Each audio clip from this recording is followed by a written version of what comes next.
There we go. Good. So, are you recording or not too? You want to record this thing? It looks like it's recording on your end, so that'll be fine. You can send the recording to me. Okay, that's cool. That's cool. Yeah, it's good to see you. We when I signed up for this, or at least agreed to go to the ARC thing, I really didn't have a lot of expectation, and so getting to hang out with you was a really pleasant surprise and addition to the whole thing. Yeah, I don't know why I didn't really expect to see so much of like the IDW world there, actually. I'm not sure Yeah. why I didn't, but yeah, it felt like a huge amount of people who I pay attention to on the internet all happened to be there, and so yeah, it was a real pleasure to just meet everybody. But in particular, it was a lot of fun to hang out with you and get a chance to get to know each other uh, more. Like, I had a lot of conversations with people, but I think you and I actually kind of like got to know each other as human beings a little bit more.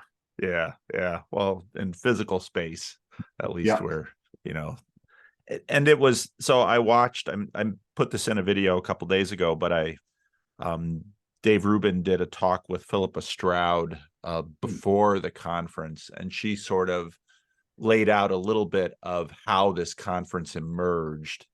Yeah. If me and a couple friends here locally get an idea to do something, maybe we'll have a meetup. But when Paul Marshall and Jordan Peterson and the Strouds get an idea, they have I don't know. I'm sure that conference costs between 5 and 6 figures. They put that thing together. So Yeah, definitely. I would think six figures for sure. yeah. But Yeah.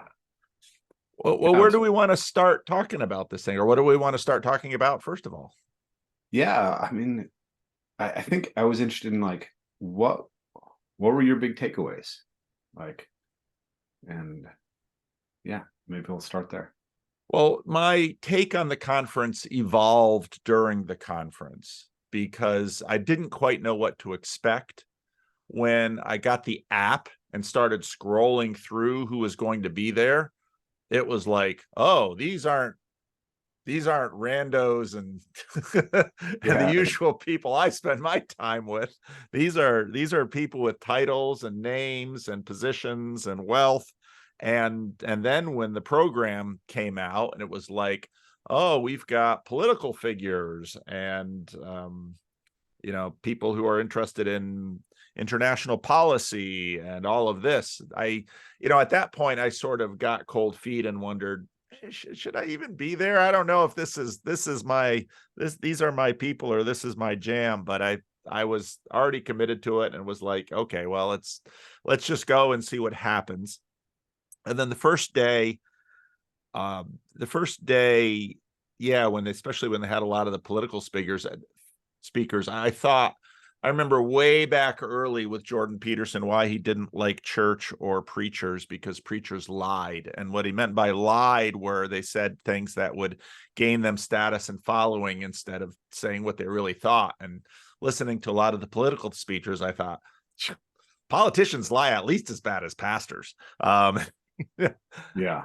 and and so then day one, on one hand, it was sort of, some of the speakers just seemed okay. I can hear a lot of this stuff on the internet. Some of this stuff I don't really care to pay too much attention to at all. But then getting to meet the people sort of around this, in that area, that seemed really cool and important. And it was interesting that there were a bunch of people that were sort of in the Peugeot camp, who were sort of artists who sort of felt a little out of place there too. So it was fun to get to know them and hang out with them.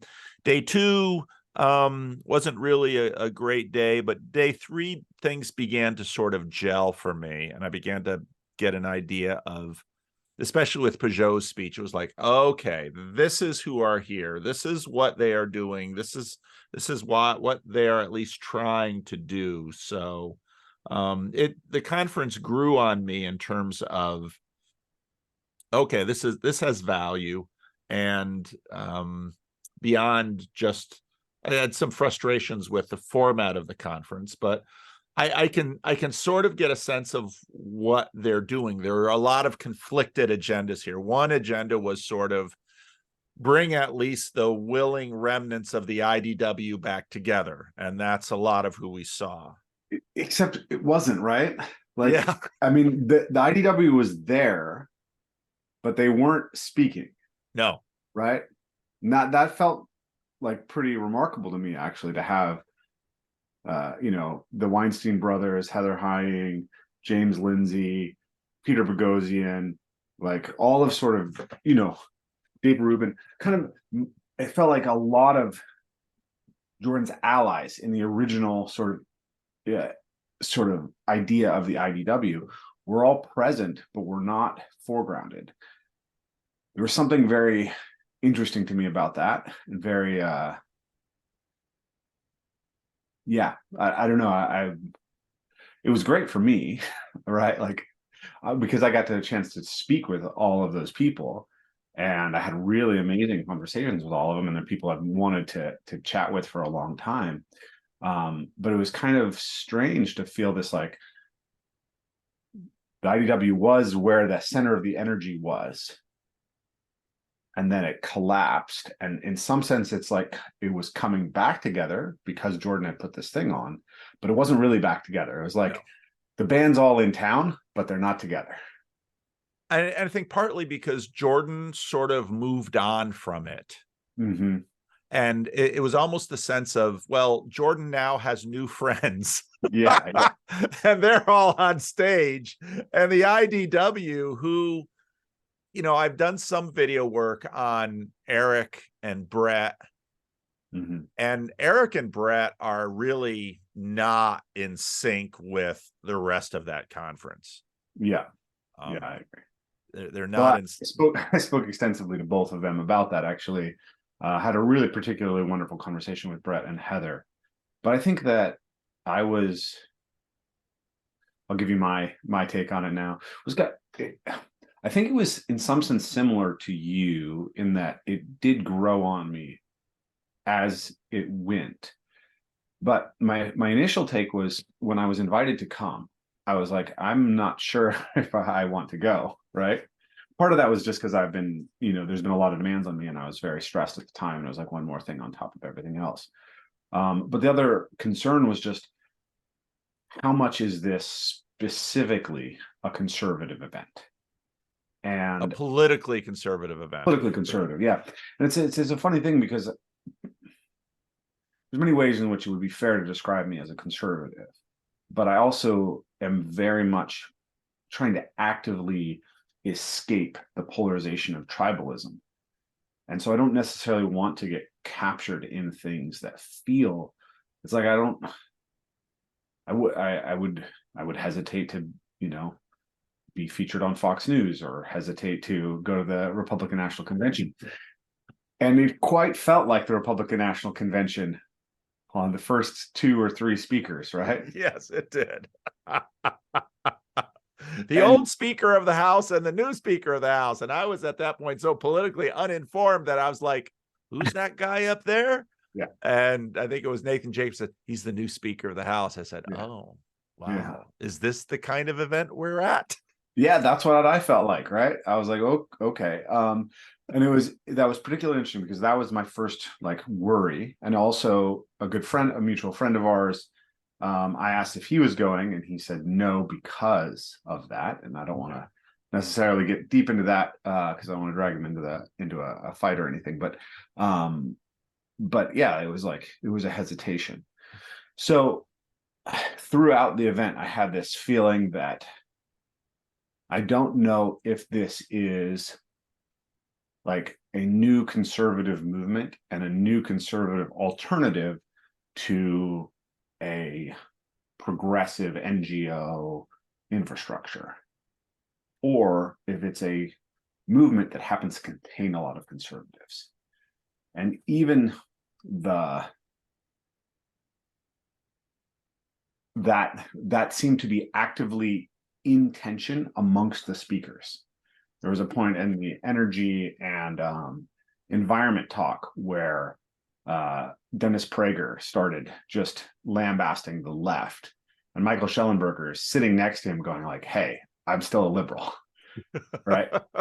And I thought it was really cringe, to be honest. I thought that what Prager was doing was actively destroying the potential for the type of coalition that can achieve the policy ends that ARC is setting out.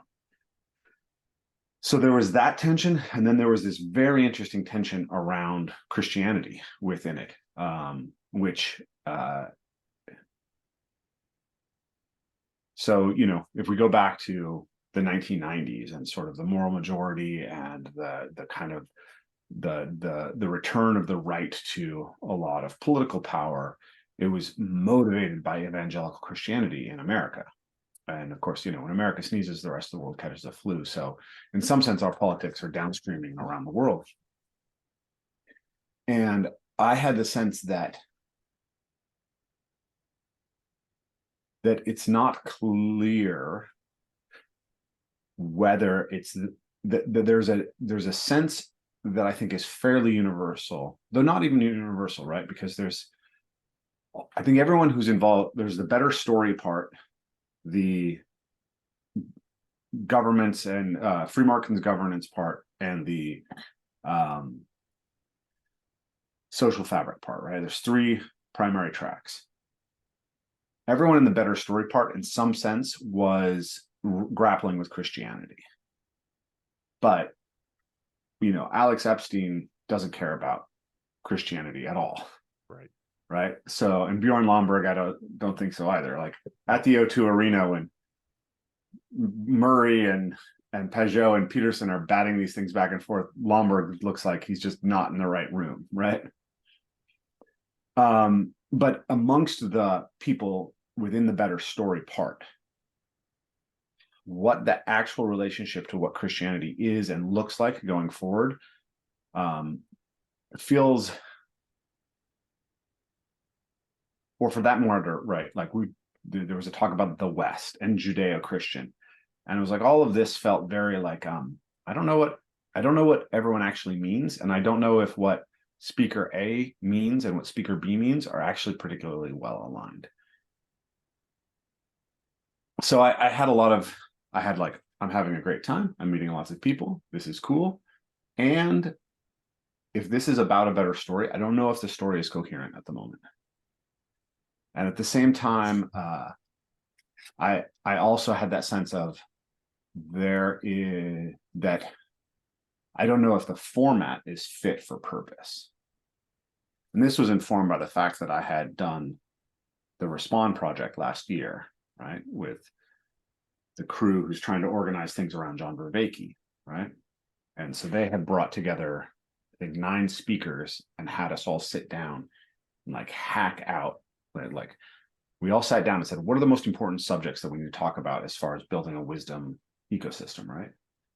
And so then everything that was, we sort of like threw out all our ideas, and then they tried to recognize which ideas were the same and sort of collapse them to a set of, you know, more coherent ideas. And then once we had a kind of workable set of ideas to work with, we were given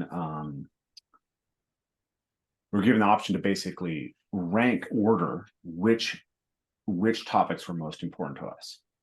And then based on that, we were assigned to try to do working groups.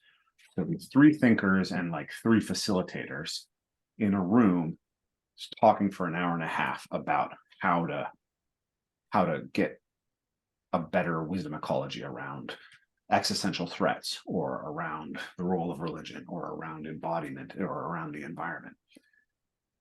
And this is not scalable to 1,500 people.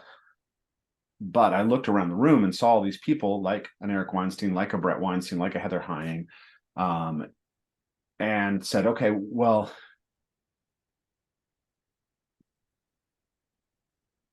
how much value is there for them?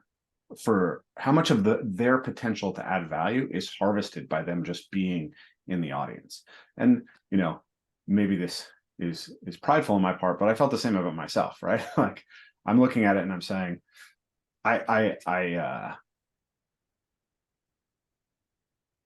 I really enjoyed Peugeot's talk. And I actually got a lot of Ben Marshall and thought, okay, here's someone who I want to follow and know more Paul about. Marshall. Paul Marshall, yeah. Was it Paul Marshall or Ben? I thought it was Paul. Yeah, it is Paul Marshall. Paul Marshall. Yeah. I had no idea who he was, and I listened to his talk. I thought, wow, that was good. I was surprised to hear someone be so straightforward and so nuanced about the complexity. He wasn't just hammering on capitalism or hammering for capitalism. He was saying we've got a lot of issues with what we're doing with our economic structures. There are problems. How do we fix them? Let's be honest about them. Yeah, so I like that, but like, you know, listening to, say, Michael Schellenberger, like I think there's a lot of value in his message.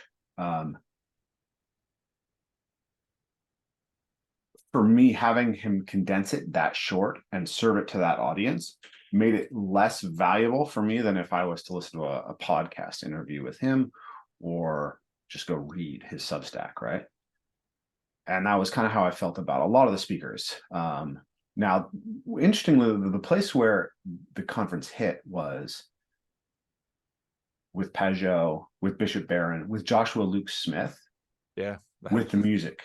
Because that's where the bonding, that's like where that call to something higher was powerful, you know. And I broke down in tears pretty intensely after Joshua Luke Smith's last poem, because it was about relationship to a dead elder in his family, and I had just lost my father this summer, and so like I kind of, you know, was sitting at a table with you, and then Eric came and sat down next to me, and all of a sudden I was just gushing tears, right?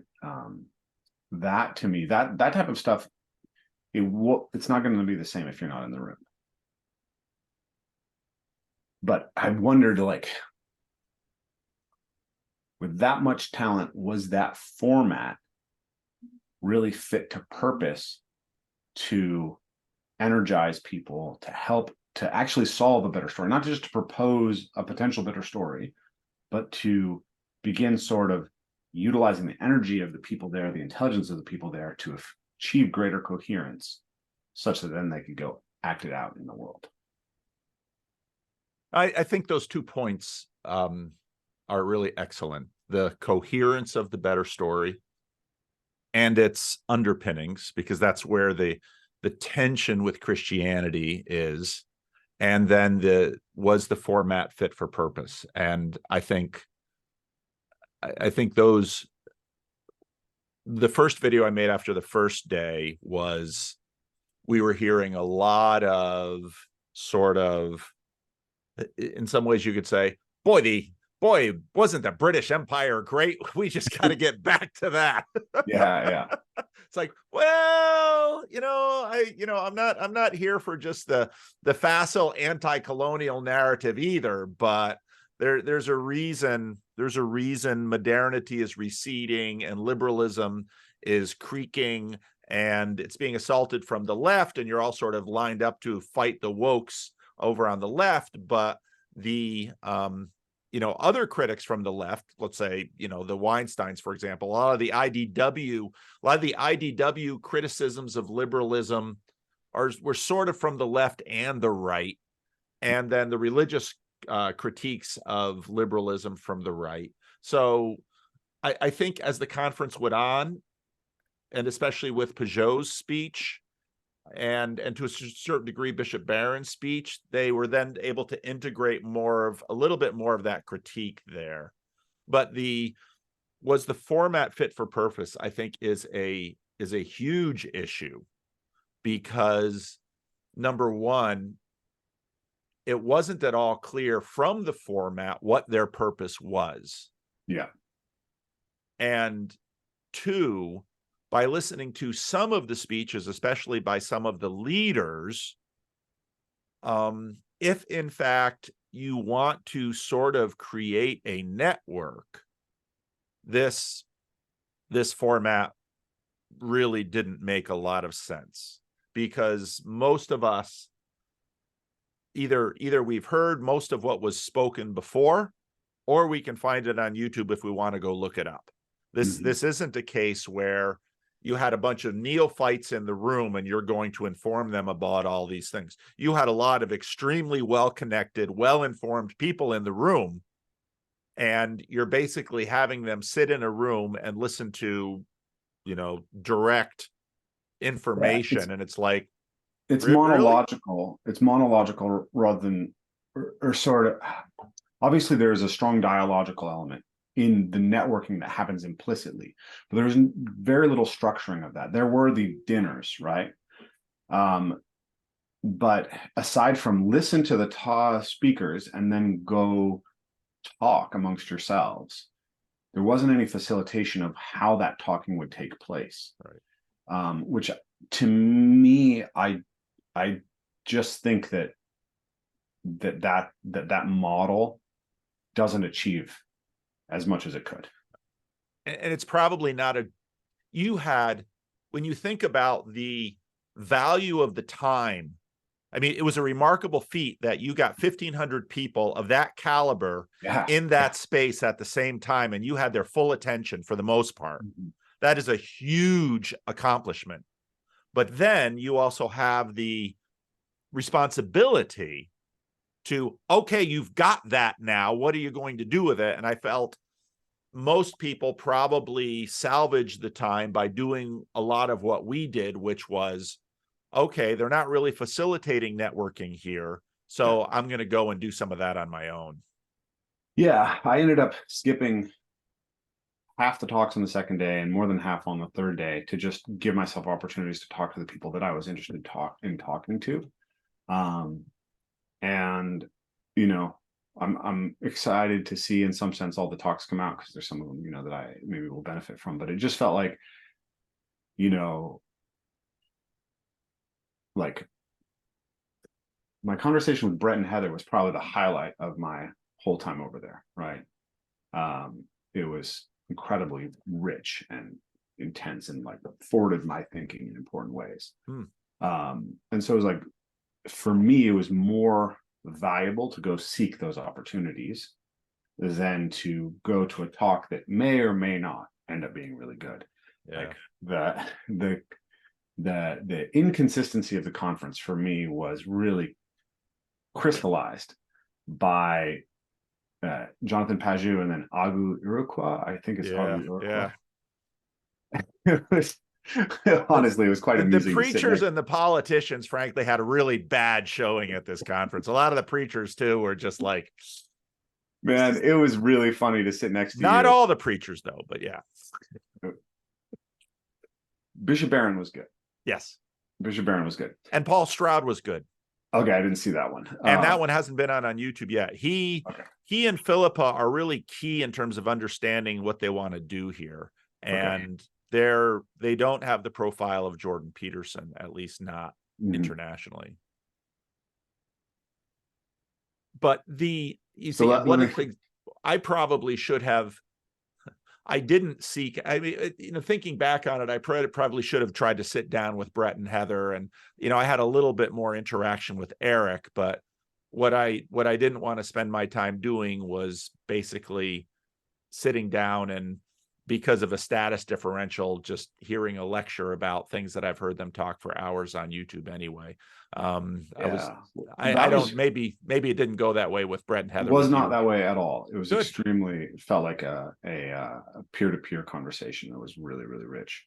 Good. I had a small chat with Eric, which felt more the other way, and I lost interest in it because it was like sort of like, I know your rap, Eric. I want to talk to you about it. I don't want to hear it. Yeah. Right.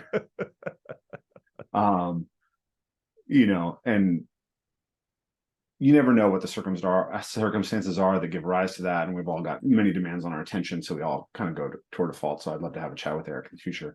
But in that particular case, I was just sort of like, I'm not here to do the king in his court with you. Like, that's not interesting to me. But no, with Brett and Heather, it was incredibly mutual and really, really, really rich. So I wanted to go back to, right now I feel like I'm mostly critiquing it, but I wanted to so I had my critiques as the event went along. And then this woman, Christina, got me backstage passes afterwards. And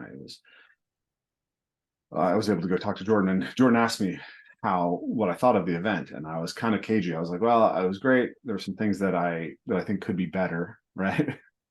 And afterwards I was like, it's probably not the right time to talk to him about what, like it would have been better to just be, it was great, right? Just to focus on the positive, because I think he's probably just super, super exhausted by the end of that. I don't know if he gets exhausted. I Sure, really don't. I've maybe seen the not. dude at times where I His thought, dude, you attention should be seemed taking a pretty nap, and he's still hard. going. Like when I've interacted with Jordan before, he's been really, really good at attending to who he's talking to, and he did not seem like that in the green room particularly. And so that I perceived as like, okay, he's done, right? But in any event, afterwards, I was thinking about that interaction, and I was thinking that there's a certain that we've sort of that if you've been following Jordan long enough, the stuff that he does and the stuff that happens around him, you become slightly habituated to. You don't really recognize how much of a miracle it is. And so I thought about it in retrospect, and I said, okay, yes, it had flaws. There's a lot that I would like to give them feedback on how it could grow in certain ways. And at the same time, we were in the O2 Arena, and it's packed, it's sold out. And you think about how in 2018, they did the O2 Arena with him and Sam Harris and Douglas Murray for the first time. And it was astonishing. Like it was completely unheard of in the history of public intellectuals, at least in the last, 70 years, to have that kind of impact. And all of that was happening while at the same time the Gaza protests are happening, just a few streets away. And so to see the type of potential that has catalyzed around Peterson and his work, and the good faith attempt that's being made to actually try to forward something that improves the world there is remarkable. And I don't think that a kind of it felt like a hybrid. I suppose it's like a hybrid between a pastoral convention, a political convention, and an academic convention. And I don't think that a model that's based on that can achieve what they're aiming for. But if you treat it as that, it was remarkably well done for the most part, is my sense. I haven't been to too many of them, so I don't know how common that sort of very up and down nature of the talks is, but I suspect that that's more the norm than the exception. Yeah. The talks are never even. I mean, there's always talks that stand out. But I think if this organization wants to really achieve some of their goals, I think you're exactly right that they have to think far more strategically about process and the kinds of events that they want to create the kinds of outcomes they say they're looking for. Yeah. With Estuary and the Corner, we've done a fair amount of thinking about, even though the events sort of happen haphazardly, those of us who have been working on them, especially putting together events like the Chino event, have done a fair amount of thinking about, okay, what's our goal, and what kind of facilitation do we want to do in order to achieve that goal? And I thought that it was remarkable to me that with people of this caliber, especially this isn't just, let's say, politicians trying to do something, because politicians don't necessarily, in my opinion, usually figure out the best kind of process things to achieve their goals. They're usually just sort of ham-fisted and direct. Whereas in terms of pastoral ministry, religious people are constantly, at least Protestants, I don't know about Orthodox and Catholics, but Protestants are constantly looking at processes Yeah. about what outcomes do we want with people. And this to me gets more in line with a lot of the work that you do, because your events are not, here, I'm going to rent a room and we're all going to sit in here and Rafe is going to talk to you for 10 hours about embodiment. Yeah. Yeah. Yeah. There's something that betrays the cause in the approach like that. Well, so just take the idea of the better story, right? Now, I discovered as a teacher that stories are more effective in impacting students than facts are. Yep. Okay, so I started to tell personal stories.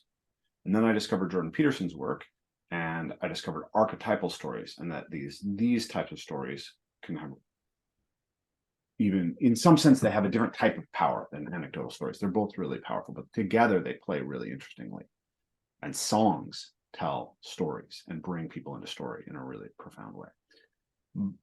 And but from the motor learning constraints-led literature, kind of the idea that gestates out is that the more that learning happens sort of internally, and the more you can get an emergent bottom-up learning from the student, the more impactful it is. Yes. And so at our week-long events, we have one night where we tell a story. My friend Aaron Cantor usually tells a story that's come from the Grimm fairy tales. And then he does some really amazing magic to make that story incredibly vibrant. And then we feed the story images. And then afterwards, we start to ask, like, what lessons could that story offer us today? And so there's a dialogical component that comes out right away. And then we'll do a night where we actually ask people to tell the story of their own experience at the event. Tell it as if it's an epic myth.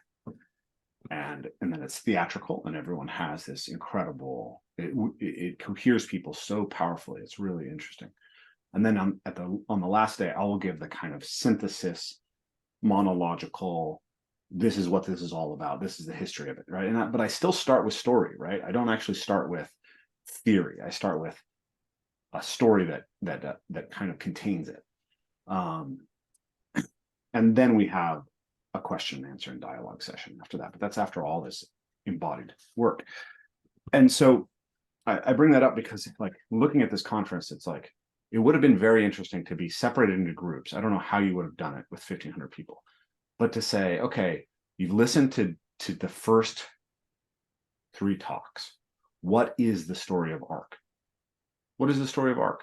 Do you believe in the story of ARC? What would you need to believe in the story of ARC? What is the better story to you? How do we relate that to Christianity? How do we relate that to energy policy? What is the social fabric we're trying to put back together? To me, that would stick actually much better in the heads of the people, and it would refine what the message is, and it would also give a much better potential for feedback. So if you're running ARC and you want to tell a better story, sure, but you want to also know that that better story is going to have an impact. So you don't just want it to be a story, you want it to be a story that goes out and motivates actions. But then you have to ask, you need a feedback system that says it is or isn't, and these elements of it are working or these elements of it aren't. And so if you engage the dialogical and you get all those people working on the ideas, then you create a valve that can go back to the top, right? You could have a facilitator there copying it down. You could collate it across all these things, and then you could feed it back to Philippa and Paul and Jordan, and they could be like, oh, this landed, this didn't, right? And then hopefully, 6 months down the later, you can say, hey, here's the hyper responders to this message, and we've reached out to them and talked to them, and here's what they've done with their experience at ARC since then. That accords with our goals. Here's what's missing, et cetera. And I think that it's very easy to imagine a lot of this dissipating without that kind of structure. and it's funny because one of the first interviews I listened to with John Vervaeke, he said, okay, they asked him about his relationship to Jordan's work. And I can't remember exactly what he said, but it really struck with me. But he said something like, okay, I get it. You have this proposal for pragmatic Christianity, but where are the practices? Like, what do you do with it? You accept a story. You accept Christianity as the best story, and it's the best story because it accords with pragmatic philosophy and evolutionary biology. And then what? Right? Even though there are, I mean, if you would look at the art conference, especially the social fabric talks, and well, there were practices strewn throughout everything. Your question about facts and stories really hits hard with some of the lectures. Some people just stood up there and it was just, they were just machine gunning facts at us. And it's like, oh, I know this. But I mean, there are practices that were highlighted. You know, Warren Farrell was there about, fathering. There are a number of practices. I don't think that's a practice. Okay, but no, right. But you have to, there are practices and there are capacities. And a lot of the things that they're looking for are, they're saying we have lost certain capacities. And obviously, in order to develop capacities, that's one of the things that practices do. They develop capacities. So this week, we're going to be recording a series of roughhousing videos. So after my interview with Jordan, there was this huge hunger for this type of resource, but we never put it up online. And the reason that we never put it up online was fundamentally that I think my frame was too martial arts dependent. And because I was looking at the progression of skill into the martial arts, there's all these things that I need to know about a student that I don't feel like I can learn via an online format. That means that they can be safe to actually take on the real martial arts side of it. But Aaron Cantor, who I mentioned earlier, he has more of a dance background, and he's done lots of martial arts, but he just doesn't have the same level of competitive self-defense orientation. And he's been really working on, like, what could I introduce to anybody? So we're going to do a series of roughhousing things. One's going to be adults with adults. One's going to be adults with children. The other's going to be intimate partners. Now, this is the type of thing where so Lauren says, why are fathers important? Not exclusively, but one of the areas that he highlights is the importance of rough and tumble play. But ask around you, how many of the fathers in this current generation are actually roughhousing with their children? It's not that many. Really? Right? No. Men have been scared away from this. They didn't get it themselves. My wife complained, but I did it anyway. Right? Yeah. Like, if you read through the comments on my interview with Jordan Peterson, there's lots of people talking about how their wife didn't let them roughhouse with their kids and how that was destructive of their relationship, or their mother didn't allow that in their life. And like in the aftermath of it, I got, like, we had a funnel open for people to come to our retreats. So I took 80 calls in 3 weeks after the Peterson interview, which was intense.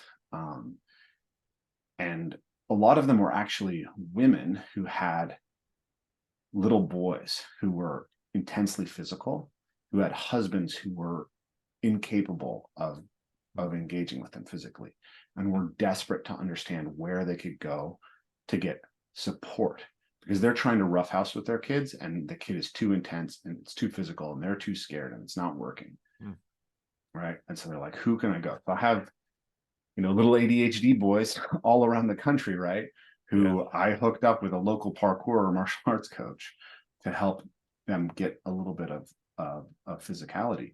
So that's where the practice thing comes in. It's like if the traditional role of the father is to roughhouse. But our culture has demonized rough and tumble play to such an extent that many of the fathers who are entering, many of the young men who are entering fatherhood don't remember what it was like to roughhouse, have been told not to all their lives, right? Associated with violence, associated with masculinity, with toxicity. They don't know how to show up for their children like that. They actually need to be educated through a practice. And so this is what I mean about practices. Like, the only practice that I can think of that was in some sense vaguely hinted towards was go to church. Was that hinted at in the conference? I don't know, maybe it was. I didn't hear it a lot. And some of the preachers certainly didn't encourage Kingdom it. culture. I don't know, maybe it wasn't. I don't know. Yeah, I didn't hear that. And this, you know, like, this is why I want to talk to Jonathan Haidt. This is why I'm going to have a follow-up conversation with Warren Farrell.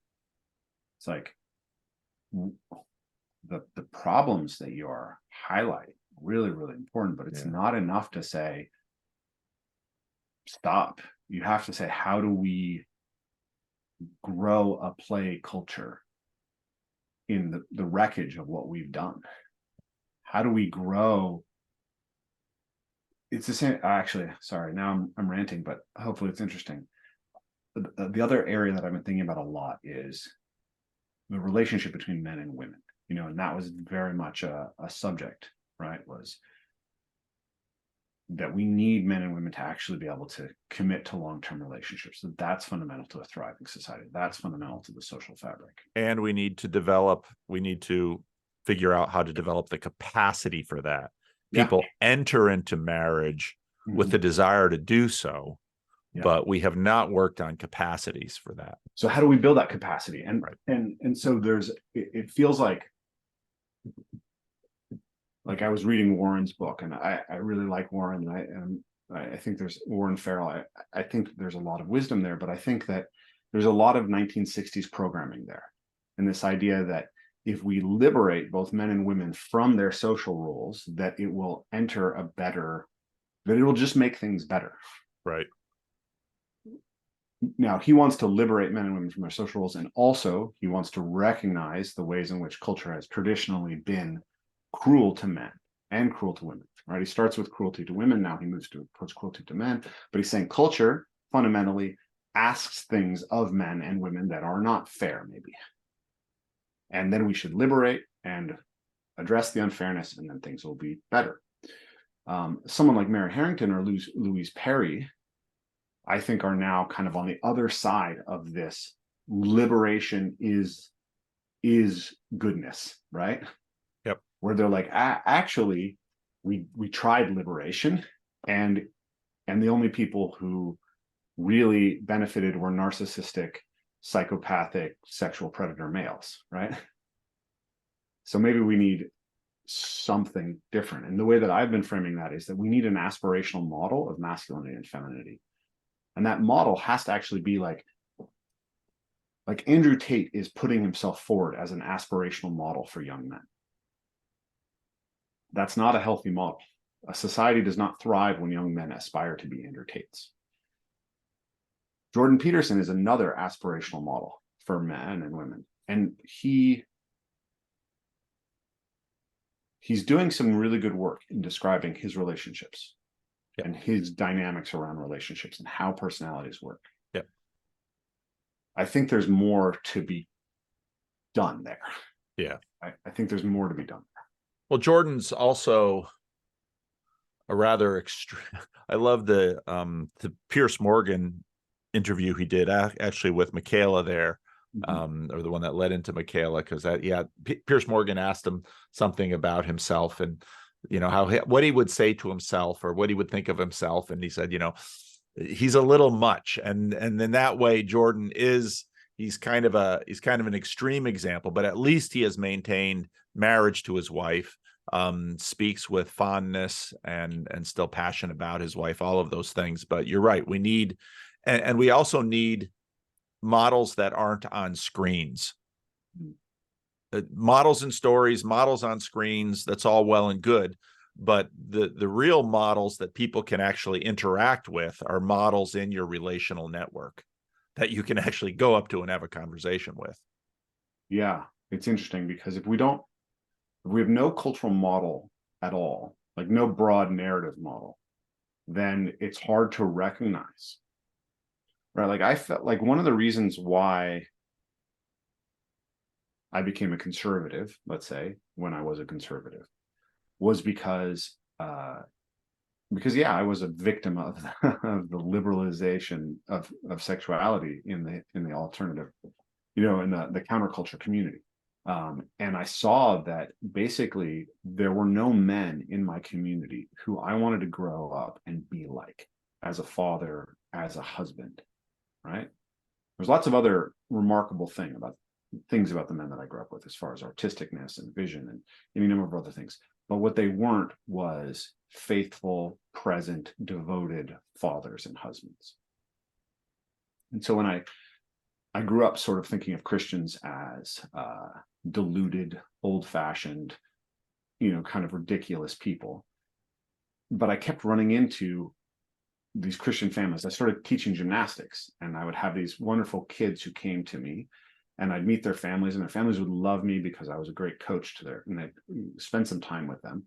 And I'd realize that they were very devoted Christians. And I would see the sweetness and tenderness and care that was reciprocal between them, and how much the fathers were there for their kids. Yep. And I was like, that's who I want to be, right? Like that's how I want to be. And it's funny because I was talking to my wife about this recently. I read The Lord of the Rings when I was 8 years old, right? And Aragorn and Frodo and Samwise, right? They become that model of aspirational masculinity. And so when I entered my 20s, like I had this idea, really in my teens, I had this idea of myself as like this white knight, right? This knight in shining armor. That's who I wanted to be. That's how I wanted to show up for a woman. But there's not enough. There's not enough in just reading that literature to actually ground it. So after a year of being with my wife, and I was like ready to get married right away, and I loved her and everything was great, but I didn't have a Christian community. I didn't have anybody telling me this. I fell in love with another woman, right? Totally unintentionally. She was my study partner in my math class. I chose her because she was attractive, which was a bad idea, but natural. but natural. But I'm 21 years old, right? Or Yep. 22 years old. And so I get into class with this beautiful woman, and I tell myself that she is my friend, right? And we're spending time together, and she's my friend. And then at some point, like I realized that like I've been seeing her twice a week for an hour after class, etc., for some period of time, or like 6 weeks, and I'd never mentioned that my wife to her. And so I'm like, oh, this is probably all in my head, and I'm like, oh, I somehow spill the beans that I'm about to get married, and she flushes bright red, right? Like clearly there was a mutual misapprehension of what was happening in this relationship. And I ended up feeling like incredibly confused because I just didn't believe that I was capable of feeling these intense feelings for two women at once. It just wasn't possible, right? That wasn't in my frame of reference that was possible for me. And then get exposed to the manosphere, love economics, all these ideas, polyamory. And I'm like, I'm trying to be a monogamous, stable partner. But there's always these ideas that are gestating around that create tensions in the relationship. And so just within the last few years, even though I can't really say that I'm a practicing Christian at this stage, like I really adopted the idea that marriage has to be sacramental. You have to treat it as something that is sacred. If you think about marriage from an economics lens, it's not going to work. Right?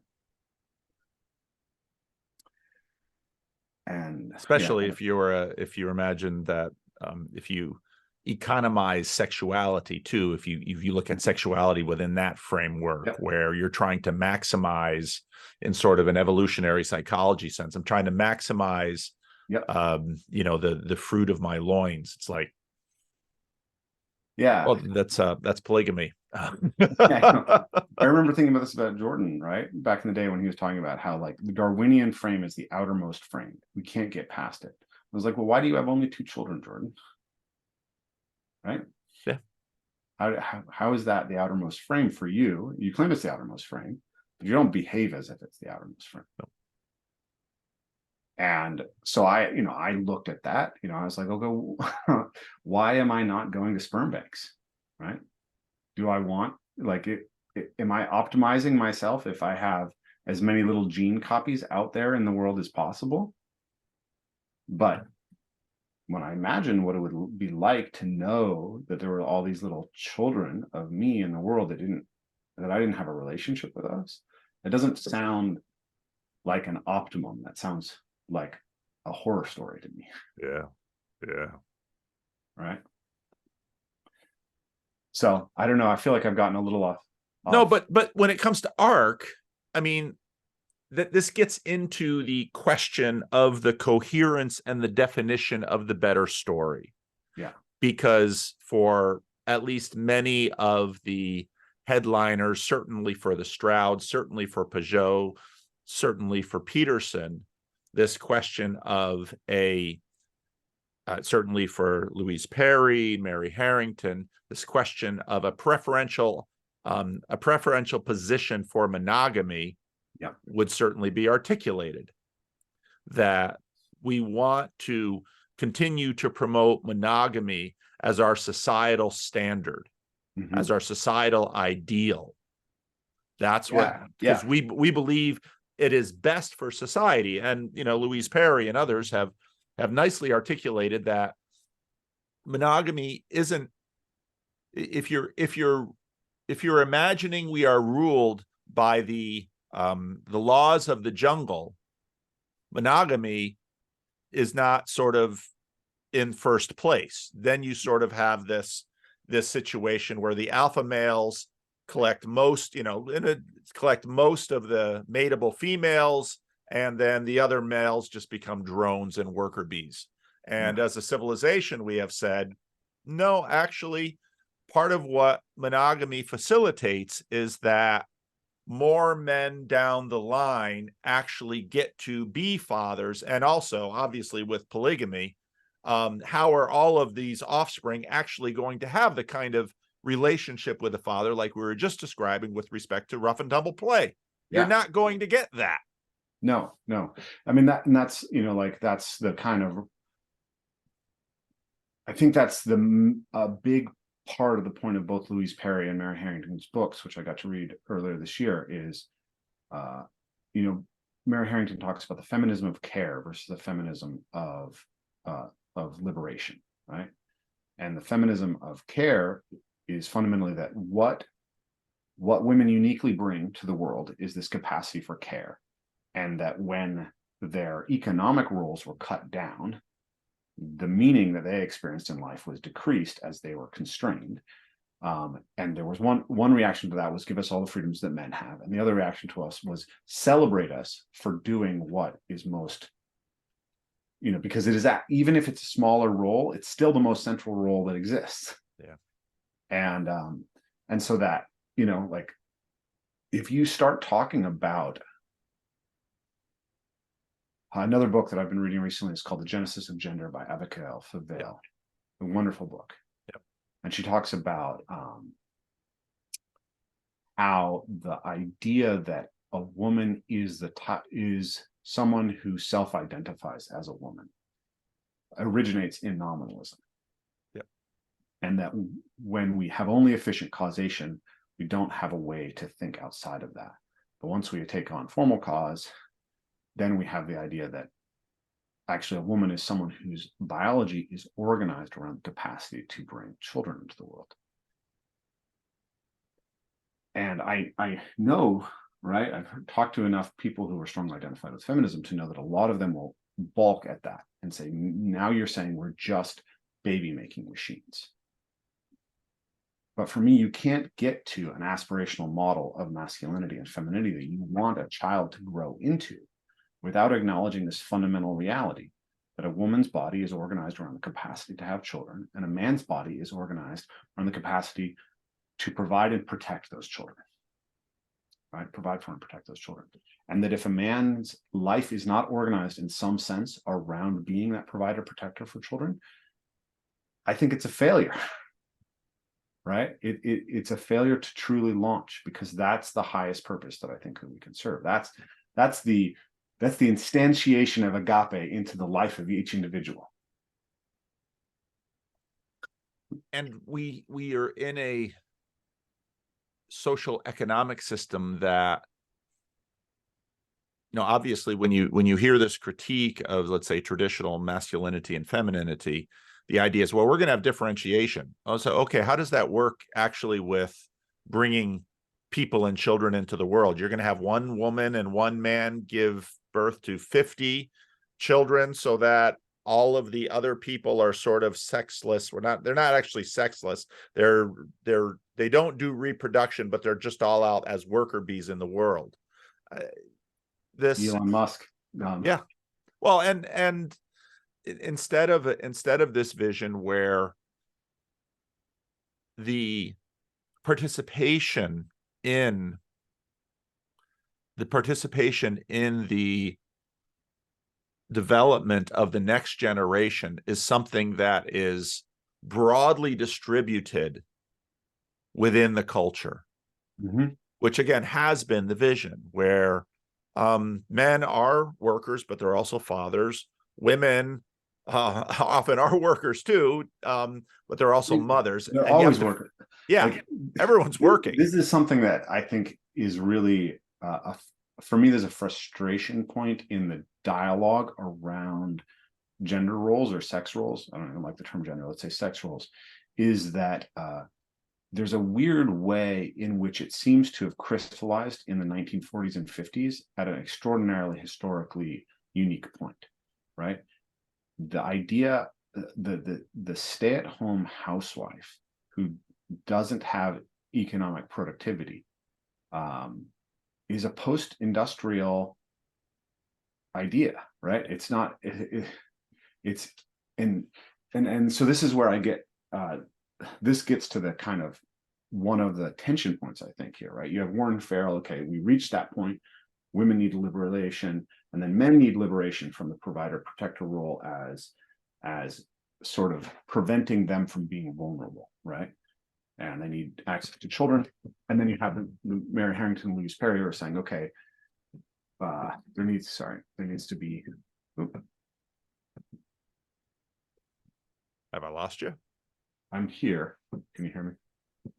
I hear you. Should come back on here in a second.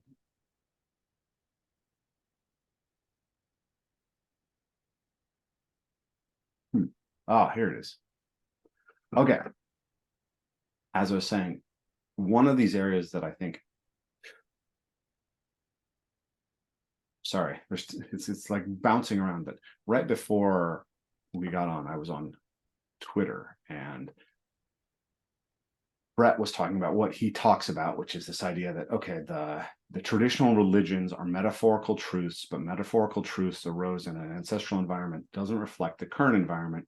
So we have to essentially evolve past them and develop new wisdom. Right. And Jonathan Pajot said, truth is truth forever. It's revealed, not made.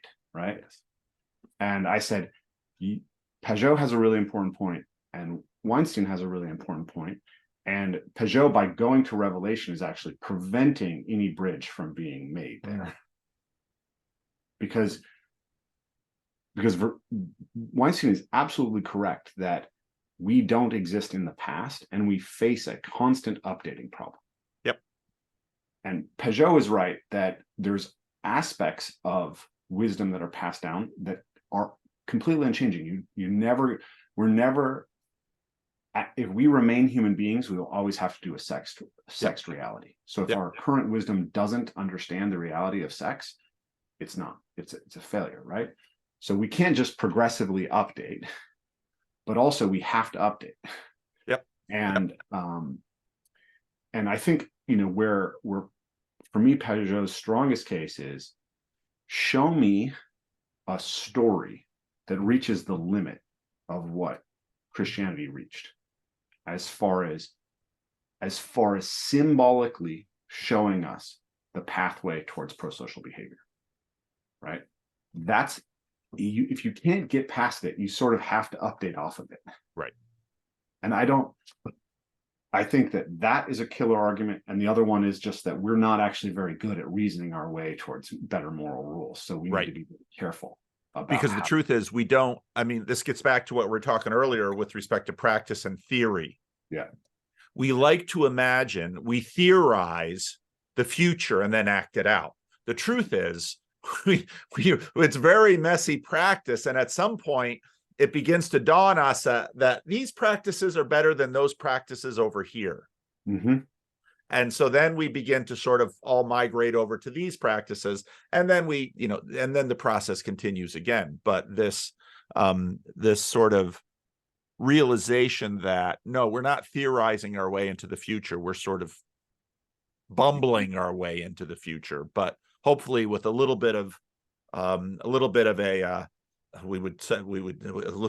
in theological, a little bit of a hermeneutical cycle here, where we're doing some interpretation and recognizing, and then you have to be anchored in the past, because your deepest reservoir of wisdom is the past. Yep. And so that's why you're always keeping an eye on the past, and you're always looking, and you're always just going back and forth and back and forth. And no, and I think that's right. And in terms of how we've sort of worked at this in the corner, we've always sort of had Peugeot, who's like the past, and we've had Vervaeke, who's like the legacy religions. You know, he's sort of on team Brett with respect to this. And yeah, I'm kind of in the middle saying, yeah, me too. I'm not going back. I'm not going to orthodoxy. I'm not, because I actually think orthodoxy continues to evolve itself. I don't think the orthodoxy that we find in 21st century America or Canada is exactly like the orthodoxy we found in, you know, 4th, 5th century Constantinople. A time traveler might be really fascinated by what he found, but he would also feel tremendously out of place and probably really want to have some of what he enjoys in this world in that world. So it's not so simple. And so actually, these two sides have to continue to talk to each other and work on this. And because the past is always the past, and the future is always unknown. And so we're constantly working this. Yeah. And I think Christianity affords that. And I think part of why Christianity is so diverse within its traditions is, in fact, that one of the advantages that religions have, unlike most science, is that religions sort of keep their legacies alive in broad communities, so that even the most crazy progressive Protestants over here every now and then wake up to something in the Orthodox and say, hey, wait a minute, look at that. That has value. And it continues. Interesting. Yeah, I can't say much about that because I'm not embedded in it.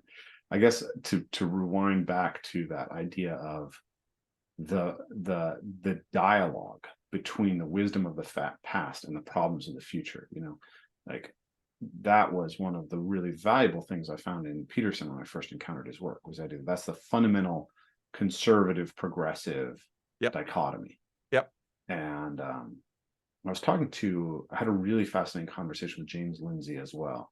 And he was giving his sort of story of Hegel becomes Marx, becomes, you know, all these things, and it's really a religion. And I think there's a lot of analytical depth and brilliance to what Lindsay's doing, but I worry that it starts to kind of spin off into liberals are always wrong. And I don't think that's useful, right? I think it's very, very unuseful and just obviously untrue, right? Freeing the slaves was the right thing to do. Yeah, it was. We can agree on that. Yeah. liberal democracy is better than the French monarchy was. But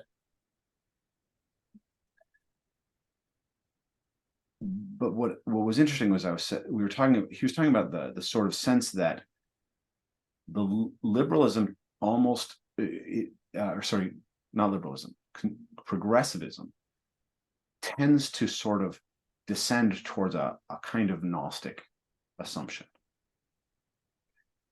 And I had this idea that it's almost a function of a misapprehension of what a developmental cycle looks like. So, and I love when, if you can get all this stuff down into the body, to me, at least for my mind, it works better, right? It's very easy to get up in these airy-fairy concepts, but you can say, hey, this is actually how you get better at kicking a soccer ball. Like, everybody can kind of viscerally sense what that is. But when you are learning to walk, or when you are learning to throw a ball, you start by limiting the degrees of freedom that are available to you. So when a small child throws a ball, they only throw with their arm. And then over time, they learn to incorporate twisting the torso, coming up on the one leg, swinging the other leg.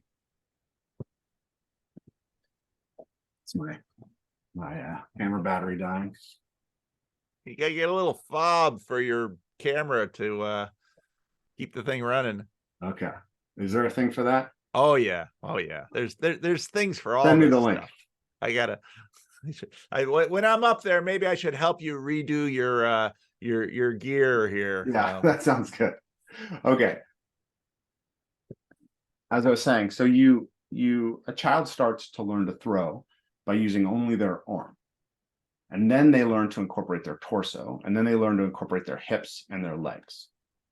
So what they've done is they've taken many degrees of freedom, which the body has, and they've condensed it to create something that's controllable. Now, we like to think that development is linear, right? That today we can do X, tomorrow we're going to be able to do X plus 1, next day we'll do X plus 2. But for most developmental processes, what we actually see is a process of progression, stabilization, regression, and then progress. Just watch a child. Watch a child. Yeah. And that regression phase is actually when the nervous system has reached the end of its potential for improvement with this current degrees of freedom. So you go up, you just can't get better without trying some new things. Then you open up, okay, so what if I try to coordinate my hips opening as well when I'm throwing? Now, initially, you're actually going to see a decrement in performance. Your body can't stabilize and find the optimum yet with the new degrees of freedom. Then you'll kind of get into the groove of it, and then you keep improving, and then eventually you need to add something new. So I had this idea that essentially progressives always think that we're kind of at the point of stabilization, and that we need to open the degrees of freedom in order to continue to develop. And conservatives are always saying, no, no, we're not there. We don't want to go into the well. We're not ready for the 40 years in the wilderness, right? But where progressivism goes too far is it starts to believe that all of the constraints are overcomable and in fact are evil. Right. That's the Gnostic tendency. That's the tendency to say, in fact, any structure that I use to achieve something is somehow inhibiting my full potential. Right. And that to experience my full potential, I have to get rid of all the structure. Right. And the reality becomes is liberationism. That the idea is that the essence of progress is liberation. It's yes. and you very quickly learn that, and that's what you learn very quickly in a marriage, that I want to be liberated from the constraints within the marriage. Mm-hmm. Like, well, you're going to open your door to some interesting things with that idea. Yeah. And I've seen it in real marriages that someone gets the idea, oh, we're going to try polyamory. Oh, okay. Well, I'll talk to you in about 2 years, and you probably won't be together. Yeah, absolutely. I mean, I've been around polyamorous communities, you know, through since my early mid 20s, right? And I'm not impressed. I'll just say that, right?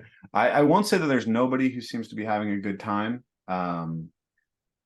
but the closer I am to people who are in it, the less attractive it looks.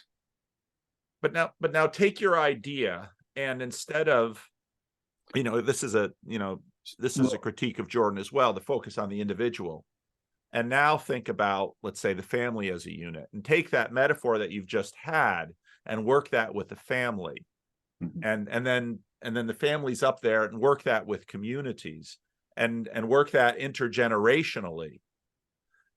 And suddenly you begin to realize that that we are it's sort of fractaling up and down at the same time. And what you just put your finger on, which I think is exactly right, we're also doing this together. Mm-hmm.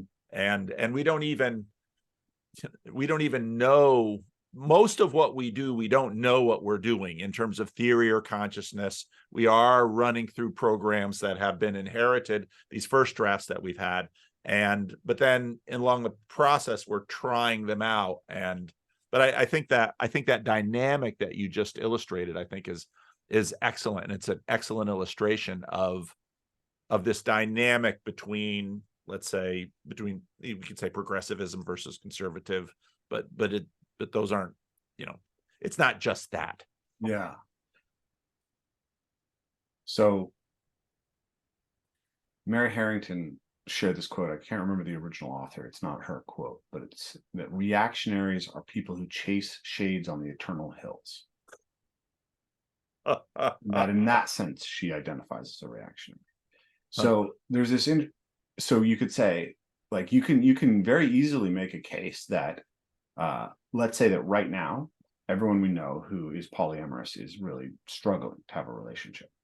But you could project a higher good where you could say, hey, that's the regression phase before the next progress. Now we can actually progress to a state of greater peace, greater self-actualization, more love in the world by actually being able to stabilize at this higher degrees of freedom state that is associated with polyamory. So I think someone like Daniel Schmachtenberger would believe that, right? But then you could say but the flip side of that is that there are control parameters that sort of show up in every functional solution, right? And maybe monogamy is actually a control. There is no, like, once you accept that there are constraints that can't be gotten rid of, then you have to sort of like dialogue between this. Are we opening up in a way that's opening degrees of freedom that can be opened and restabilized from, or degrees of freedom that actually have no stable state, that are just loss of something of value? Which, if we go back to this idea of the traditional wisdom versus the updating problem, the traditional wisdom represents in some sense those bones that we can't, you can't walk without the bones, right? And my sense as Mary's is, as Louise Perry's is, as I assume yours is that monogamous marriage is one of these bones of Western civilization that is inescapable if we want to have the good things, right?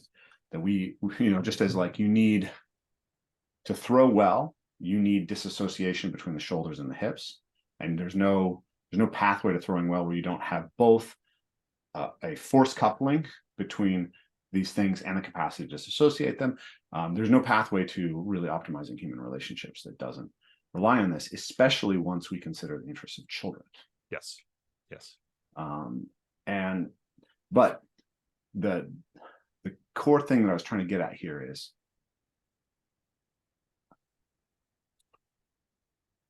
so the conservative tendency is to say, there is this truth in the past, therefore we need to adopt the past perspective in toto. That's where I think there's a problem. Yep. And it's usually a conservative delusion. Yeah, let's call it because I find conservatives imagine that, and I think you would hate to live 300 years ago. You would hate it. Yeah. Yeah. Oh yeah. So when I look at something like sex roles and sex relations, this is again like right in that Peugeot Weinstein interaction, right?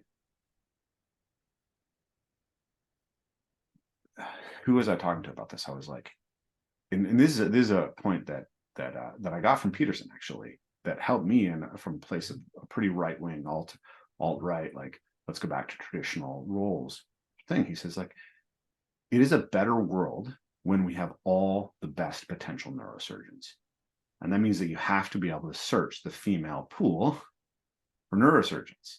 If you get rid of 50% of the population of potential neurosurgeons, you just don't have as many neurosurgeons, right? If you oncology research, like, you know, cancer researchers, do you want to like just not have, you know, maybe there's an asymmetry. Maybe only 10% of the best cancer researchers are women, but would you give up 10% of your best cancer researchers? Right. Right. Is that and maybe there is a case that it's worth it for the benefits to children, but you have to recognize that there's a trade-off, that it's not so simple. Yeah. And so there's this reality. And like, I grew up with a father who, for all his wonderful characteristics, fundamentally didn't believe in trying to achieve a middle-class life. He wanted to live as a subsistence, drug dealing hippie kid, right? And my mom didn't want to do that, and Understandably, the kids didn't want to live it, right? Yeah. We didn't want to be cold all the time. We wanted to be able to eat meat. We wanted to do these things, and so she went and got a job. She became a massage therapist, and then she got her degree and became a psychologist, right? Psychotherapist. And I'm like, well, that freedom is really important, right? I mean, I wouldn't be able to do the work that I do in the world if I didn't have a partner who had been able to, a wife who had been able to work at Google, yeah, and provide for the family while I was trying to build this very bizarre and unique brand. Yeah. And so that you can see that there's a clear and obvious good that comes to the liberation of women to participate in the economic sphere. Yeah. It's a good that women experience through their own potential to protect themselves. Like, this is something that I think the conservatives really, really struggle with. Men can be predatory, abusive, controlling, tyrannical, coercive. Yep. The history of male coercion around female sexuality is real and intense, and something that I don't think Jordan Peterson talks about realistically. I don't think a lot of people in that space talk about it realistically. So yeah, you want women to be able to say, no, I don't have to put up with you with marital rape. I don't have to put up with abuse. I don't have to put up with you drinking all the time, because I can go get a job. Yep. And you want them to be able to provide that for their children. Yep. And I think the vast majority of the culture has, despite the back and forth, basically has agreed. I mean, the truth is there have been these changes that have happened, and I think the most of society says, you know, we're better off women getting college degrees. We're better off, you know, that they can participate in that system. I think you're right. And yet I also think that I don't see the conservative articulation of an integrated vision that says this was good, but it's sacrificing this other good, and we need to find an integrated place. I think they might not articulate it, but their actions are speaking louder than their words. That's true. That's true. But then their words need to come to their actions in order to have a better story. Yeah. Yeah. In order to be able to get to this next point, because you know, I feel like we're still basically stuck fighting World War II and the 60s counterculture revolution. We haven't learned the lessons from those two conflicts. No. And people are extremely alienated and hateful towards each other, right? Because of those things. Yeah. And that requires, again, other processes. I mean, from my perspective of the dominant institution. So actually, I watched Dave Rubin's talk with Brett Weinstein that Dave recorded a ton of things at ARC. Recorded a little talk with Eric, had a talk with Brett. And again, Brett is sort of full blown all of our institutions. And it's like, no, the church is still out there, and it is an institution. And in fact, there are multiple institutions, and these issues are very much being processed by churches as we go. And I wanted to come back to one point that we were talking about with monogamy. I think, earlier I had talked about the fact that part of the blessings of monogamy is that it affords a far greater distribution of parenting.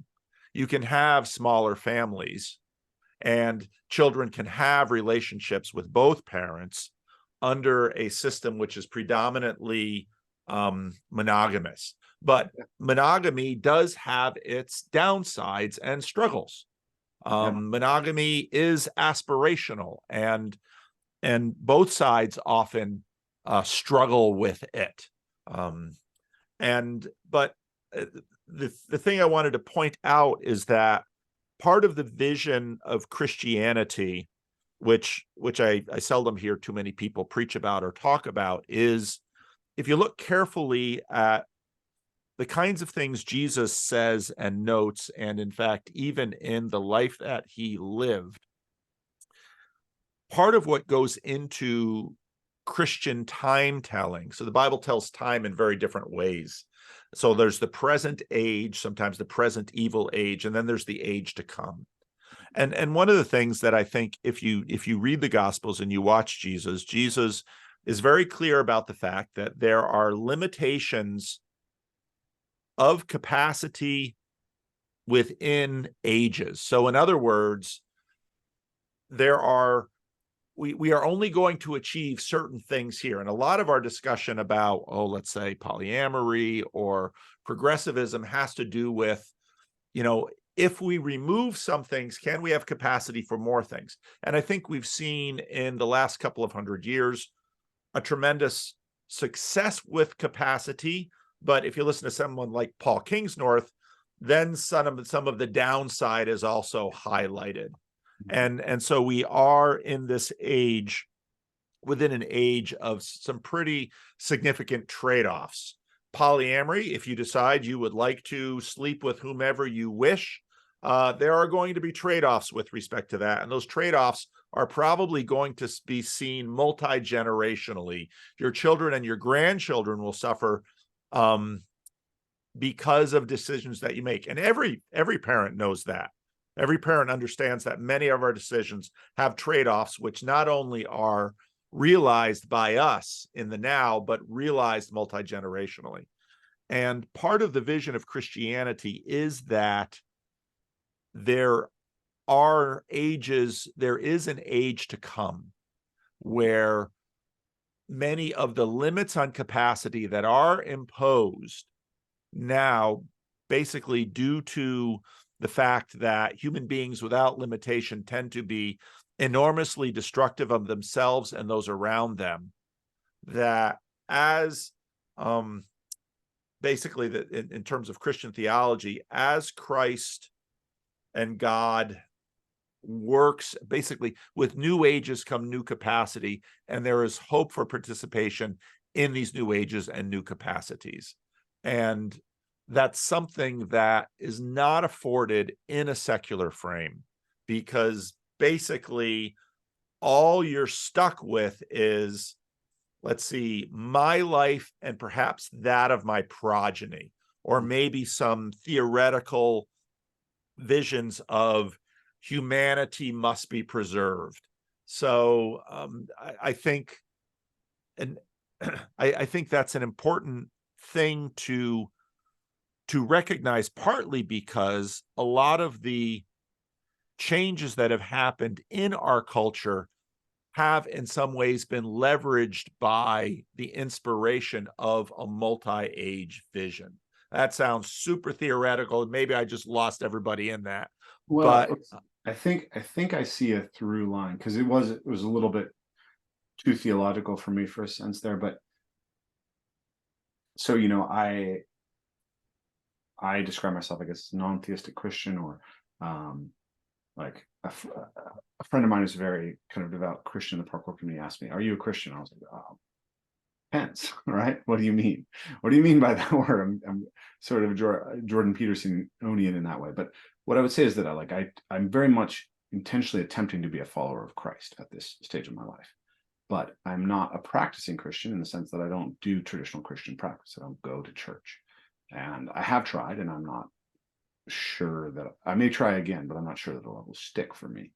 But also, I don't like I don't. I'm agnostic in some sense about some of the supernatural or metaphysical commitments. Right? Did Christ die and was resurrected? Right? Like, for me, that's it's not something I feel I could commit to a stance on, right? Like I think that it's very clear from a scientific materialism standpoint that that's a highly unlikely occurrence, right? We actually can't dismiss it and say that it's not possible at all, right? We don't have the type of evidence that could answer that question for us, and the things that we have evidence for don't look like that's the type of thing that happens, right? And I think it's really important to be able to operate within that frame. Now I'm like working on Platonic realism and understanding what that means, and the idea that there are things that emanate from above and all that, and maybe I'll end up somewhere else at the end of that. But that, and this is I think one of the really interesting things about the conference is Ayn Hirsi Ali coming out for civilizational Christianity, and Jonathan building a bridge, saying, whether you believe in the resurrection, we're at a point where we have to recognize patterns as real in some sense. And the collapse of the good to these underlying patterns, that to me is such a profound critique. And I think we've been kind of dancing around it, right? Because I was listening to your response to ARC earlier, and you're talking about how a lot of it's about recovering liberalism. But I think that we're struggling in some sense because we keep elevating different goods to the status of highest good that end up becoming tyrannical. I think liberalism is one of those things. And I think that we're seeing with the idea of you have to liberate everything, right? Queer theory, that's liberalism as the highest good. And I made this point to you at the conference, but there's so much worship of free markets in the ARC space. And a lot of it's appropriate in the sense that they're pointing out functions the free market plays, that things that have tried to replace it aren't doing well. And yet, the social fabric they're trying to put back together is in some sense directly competing with the fundamental dynamics of a capitalist system. I think that's okay. I think we just have to understand that they're both goods that we need to seek, and that there's a dynamic tension between them when we realize relevance in the middle and we put something up highest above them, right? But most people who are promoting free markets, they're not totally free. Yeah. you want your government regulations and your central banks, et cetera, et cetera. There was a term of art in the IDW community a few years ago that you liked, which was Jesus smuggling. Yeah. There's a lot of Jesus smuggling in the good that we claim that we're trying to achieve but don't articulate in a lot of these spaces. Yep.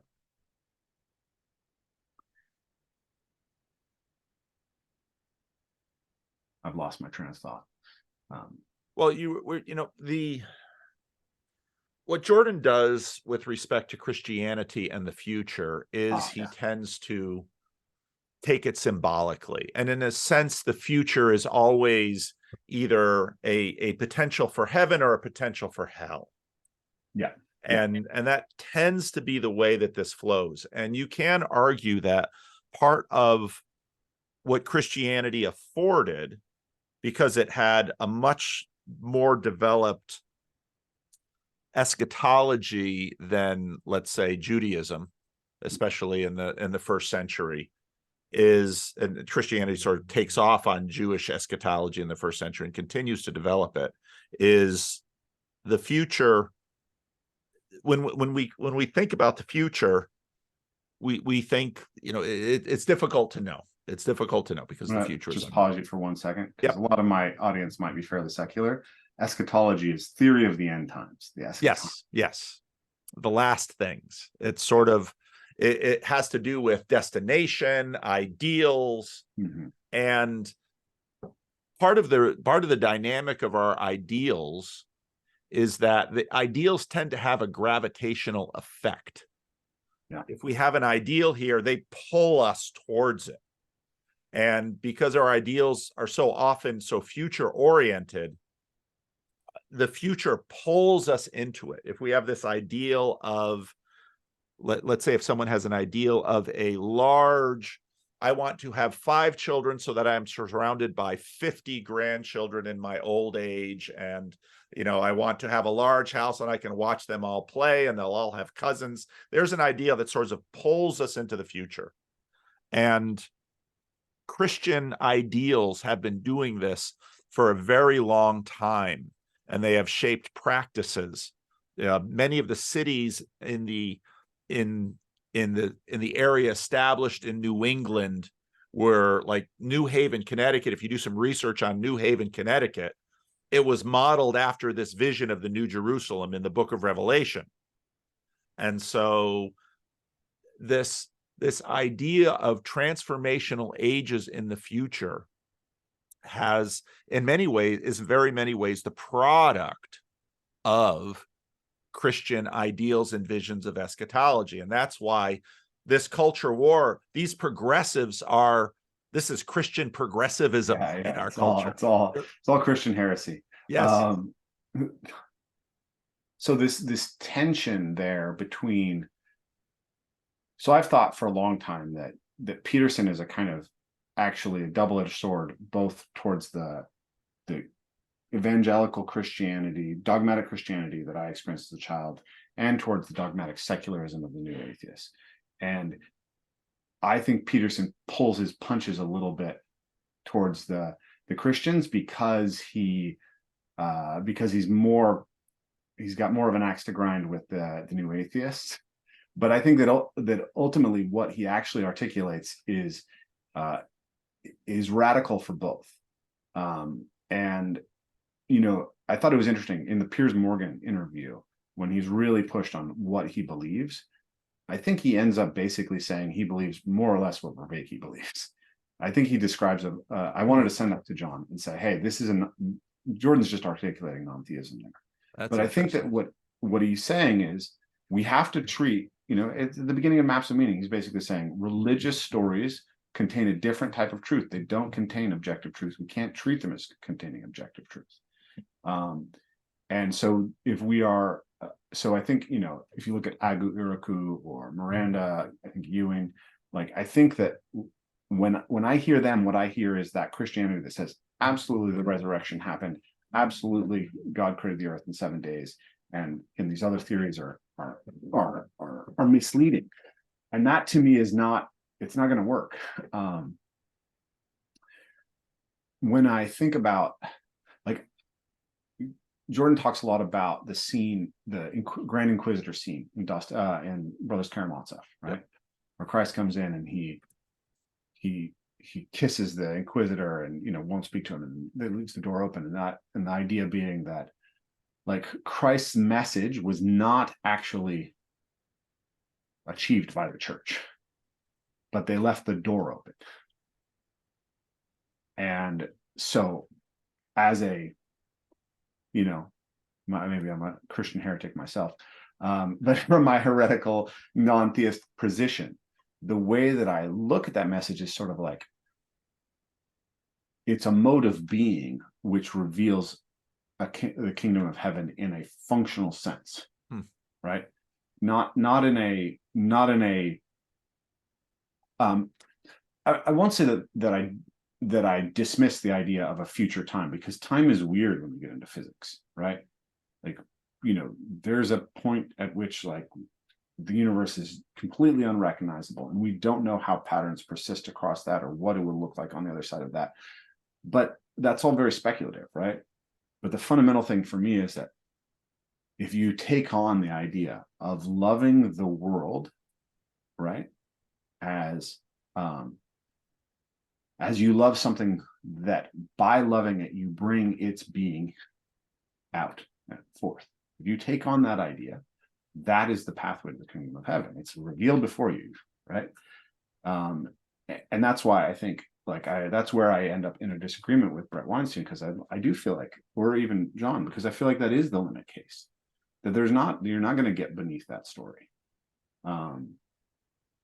That is ultimately how we have to act. And it was interesting. I had this discussion with Brett and Heather where we were talking about all the energy and environment talk, and how there's a tension between the pro-energy policy, which says, hey, if we utilize energy, we can preserve the natural world, and the pro-energy thing that says, really, the only thing that we care about is how well humans are doing, and if the polar bears die, the polar bears die. And Brett was making the case that a kind of secular humanism orientation towards long-term human flourishing recovers the need to preserve the orcas. And I don't buy it, right? Like, I think there are some people for whom their innate sense of what a human flourishing looks like will guide them to that. But I think there are other people for whom it's impossible to understand the aesthetic drive to have orcas. Yeah. And there's no way that you would sacrifice that, right? If you could have 10 million more humans who are living, satisfying lives, and no orcas, or orcas and not those 10 million human beings, that's not even a question in their mind. It's 100% what they're going to do. So I don't think that the secular humanist thriving recovers the orcas.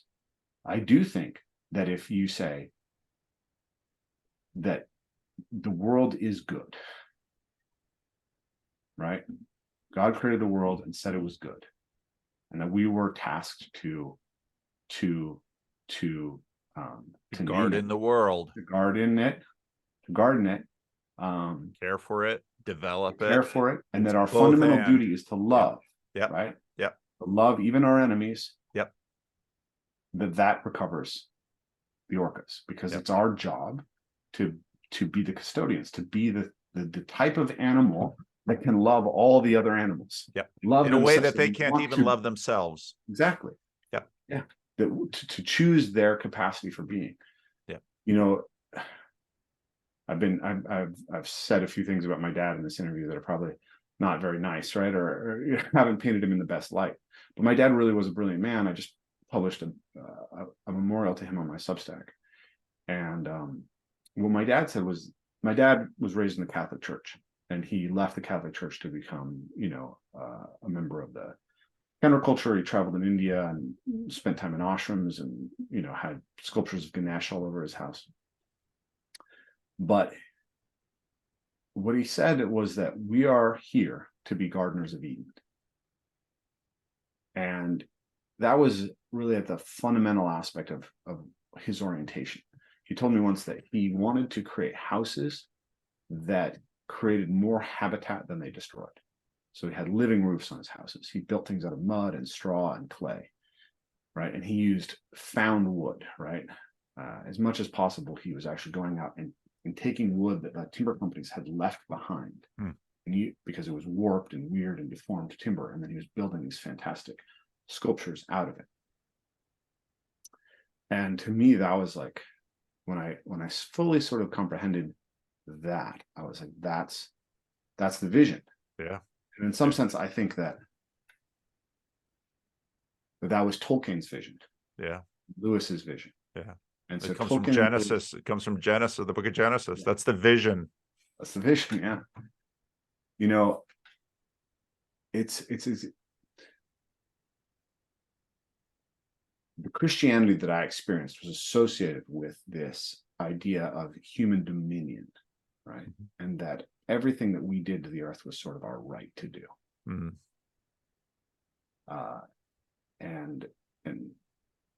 And so it was pro, wipe your ass with a spotted owl. I don't know if I want that beak anywhere near my private parts.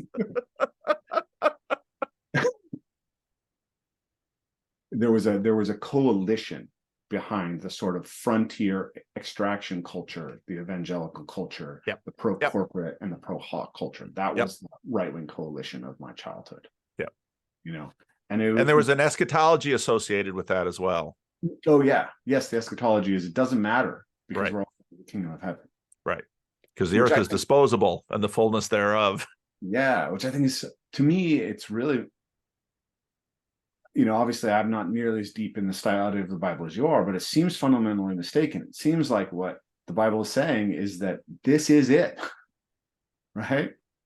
Well, yes. Well, this is it. And then, I mean, it's the renewal of heaven and earth. It's the renewal, yeah. It's not the disposal. Yeah. It's the renewal. Yeah. And that means that I think Lewis gets into that. I think the best, one of the better works of, if someone wants a good imagistic primer in Christian eschatology, C.S. Lewis's The Last Battle in the Chronicles of Narnia is in some ways the best. Yeah. Because it'll give an image of the fact that you've got old Narnia and new Narnia, and there's a new capacity that comes with new Narnia. There's a new capacity that comes with the new heavens and a new earth. And part of the reason for that capacity is that we have demonstrated, Jesus says, those who are faithful in little will be given much to be stewards of, basically. And we have demonstrated our stewardship over this world and over our relationships with each other. And God has good reasons to be a little suspicious about what we have done, given our track record. Yeah. So the new humanity with a new heavens and a new earth is given more power, not less, but greater responsibility, not less, but that new humanity will have greater wisdom, not less. And that's all part of the transformation that we have to get into this new age. That wisdom, right? Yes. And to go back to the review of Ark, right? I've thought about this idea of a mythos of escape and a mythos of recovery. This is where I really like some of Eric Weinstein's insights, but I think fundamentally he's within the mythos of escape, right? That his, he sees the eschaton as the interstellar civilization, right? And I just don't think that solves anything about our stewardship of the earth. Right. I think it's fine. I'm not against it. Okay, whatever. I don't think that anything that you put on another planet would be human. It would be recognizably human, and it's so far away that it would have no impact on the lives of people who are here. So we are we're here forever, right? Human beings are earthlings and can only be earthlings as far as I'm concerned.